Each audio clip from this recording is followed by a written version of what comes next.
سوال 35 سوال دیے گئے. محرم کی 3 چھٹیاں تھیں, بڑی مشکلوں سے ہم نے وہ اکاؤنٹنٹ کو ڈھونڈا. اصل میں یہ سارے سوال ٹیکس کے بنتے ہیں. یہ جو اس عدالت میں سوال ہیں یہ ہیں سارے ٹیکس کے, کیونکہ کہا جی آپ نے یہ ڈکلیئر نہیں کیا, آپ نے یہ بیچا, یہ ڈکلیئر نہیں کیا. تو میں نے وہ سارے 35 کے 35 سوالوں کا جواب دیا, اور ہر ایک کا جواب میں کھڑے ہو کے عدالت میں ایک ایک کا جواب دیا.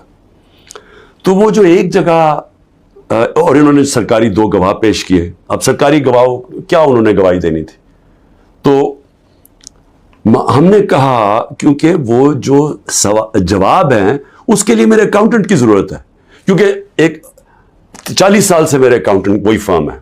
میرے پاس جو پیسے آتے ہیں, جو میرے خرچے ہوتے ہیں, وہ میں ان کو بتا دیتا ہوں. وہ پھر ٹیکس فارمز بھر دیتے ہیں, وہی الیکشن کمیشن کی فارمز بھرتے ہیں, وہی ویلتھ ٹیکس جو ہوتا ہے وہ بھرتے ہیں. تو ان کے پاس سارا ریکارڈ ہوتا ہے. تو اب میں